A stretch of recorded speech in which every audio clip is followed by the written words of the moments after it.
महिला समूह group loan. खुशी नगर में बहुत सारी महिलाएं पहुंचती हैं और नरेगा मंत्रालय के अध्यक्ष भी पहुंचते हैं और महिलाओं की बातों को वो रखते हैं और वहां पे धरने की बात हो जाती है। धरना डीएम ने पास नहीं किया और प्रार्थना पत्र भी उनको दे दिया था।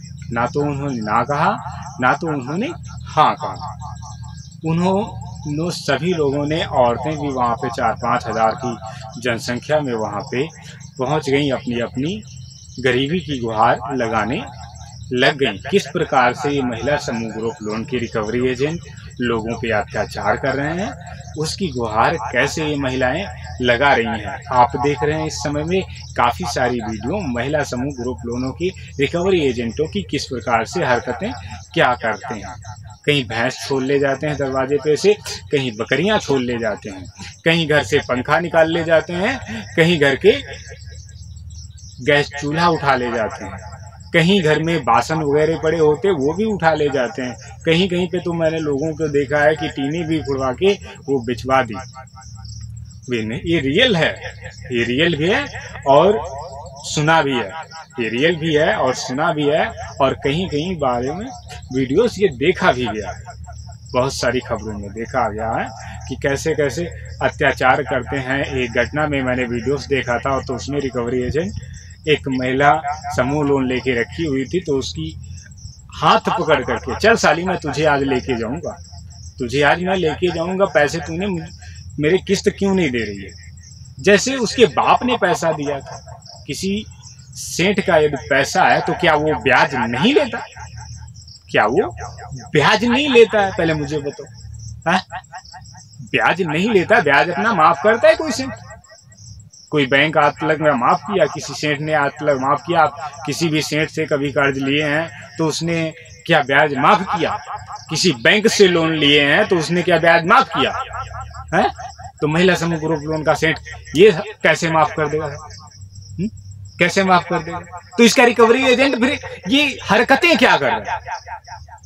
हरकतें क्या कर रहा है? यदि किसी के पास पैसे नहीं है तो इसका मतलब ये थोड़े ना है कि तुम उसके घर के खाने के लिए उसके पड़ा है, कुछ भी रहने के लिए बेचारा रह रहा है, घर में तखत वगैरह पड़ा है, पंखा वगैरह लगा है।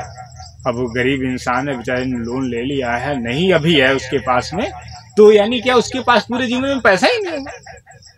अरे पैसे दिए हो तो सब्र रखना पड़ता है।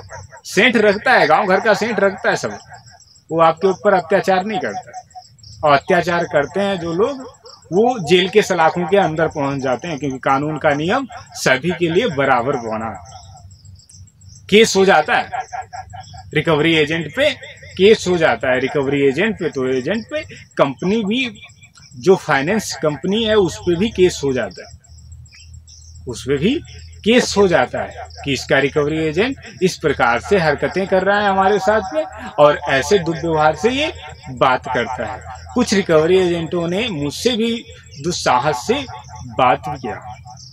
कैसे बात की जाती है ये उन लोगों को कहें तो क्या गधा कहें उनको?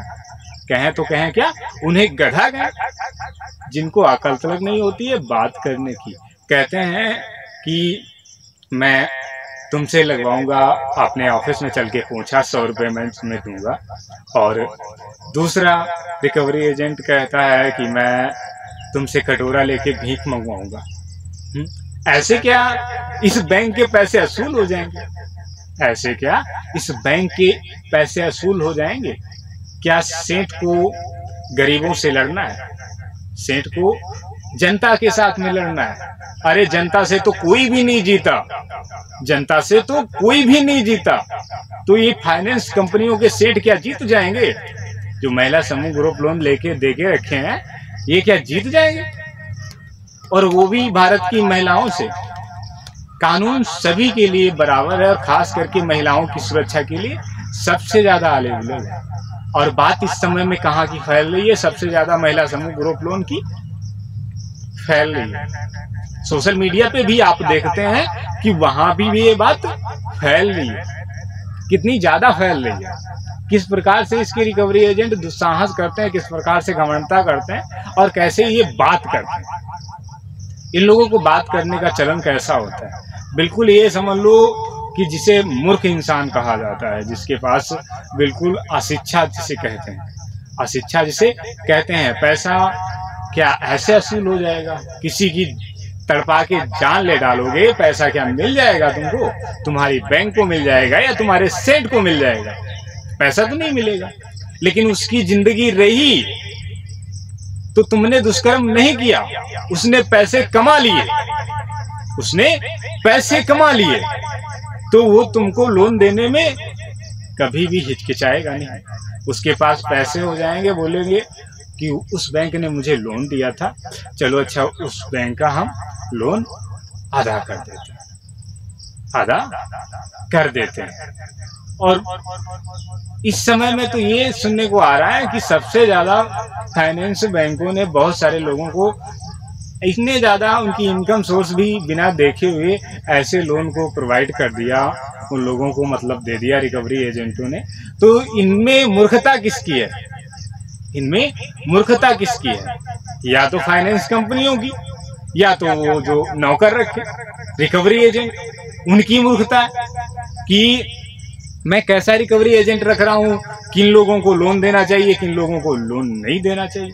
कोई लोग भरने में असमर्थ है, कोई लोग भरने में नहीं असमर्थ है। क्योंकि जिस प्रकार से रिकवरी एजेंटों को रखा गया, वो रिकवरी एजेंट भी थे अनपढ़। रिकवरी एजेंट भी ज्यादा पढ़े लिखे नहीं, अनपढ़ लोगों को भर्ती कर लिया गया, गुंडागर्दी करके चलो तुम पैसे वसूल के दोगे। अरे भाई, तो गुंडागर्दी करने से पैसे असूल सकते हैं, तुम्हारे कहने से तुम्हारे असूल सकते हैं, लेकिन ये सिस्टम तुम्हारा कहाँ से अवेलेबल हो गया कि किसी के घर का राशन बिकवा लो, उसका परिवार रोड पे आ जाए, खाने को ना पाए। हाँ, ये तुम्हारा सेठ कहता है किसी के घर उजाड़ दो। कानून तो ये नहीं कहता, कानून तो ये नहीं कहता है। आरबीआई ने जिस सेठ को लाइसेंस दिया ना लोन देने के लिए, आरबीआई ने जिस सेठ को लोन देने के लिए लाइसेंस दिया है, वो लाइसेंस पे लिखा हुआ गाइडलाइंस भी नहीं कहता कि तुम किसी के साथ में जाति करो। यदि किसी के पास में किस्त के लिए पैसा नहीं बचा, बीच में उसकी हालात खराब हो गए, लोन भरने में वो असमर्थ हो गया, तो जाति उसपे तुम नहीं कर सकते, जाति तुम उसपे नहीं कर सकते। ये कानून का नियम तुमको गाइडलाइंस नहीं देता है, आरबीआई का गाइडलाइंस भी तुमको इजाजत नहीं देता है। यदि किसी की माननिष्ठा को खराब करोगे या किसी पे अत्याचार या जुर्म करोगे तो उसकी सजाएं क्या होती हैं, मैंने बहुत सारी कहानियों में अपनी सुनाई है कि रिकवरी एजेंट किस प्रकार से जेल पहुंच जाते हैं, कैसा जुर्म करते हैं और कैसे जेल पहुंच जाते हैं। क्या उनके ऐसा जुर्म करने से उनको पैसा मिल जाता है? कभी मिलता है, कभी नहीं मिलता है। उल्टा उनकी जिंदगी और नौकरी दोनों खतरे में पड़ जाती है, नौकरी चली जाती है और जिंदगी जेल में व्यतीत होने लग जाती है। चलिए कोई बात नहीं, नायंदर कहानीकार की कहानियों को सुनते रहना है और बने रहना है। नायंदर कहानीकार के साथ में न्यू है तो चैनल को सब्सक्राइब कर लेना है, बेल आइकन घंटी को ऑन कर देना है और सुनते ही रहना है नायंदर कहानीकार की ऐसी ही इंटरेस्टिंग भरी कहानियां। हम आपको फिर से मिलते हैं अपनी नेक्स्ट कहानी के साथ में। तब तक के लिए आप अपना रखेंगे ध्यान, अपने परिवारजनों का रखेंगे ध्यान। ये नायंदर कहानीकार आपको फिर से मिलेंगे अपनी नेक्स्ट कहानी के साथ में। तब तक के लिए प्यारे मित्रों, आपको नायंदर कहानीकार का नमस्कार।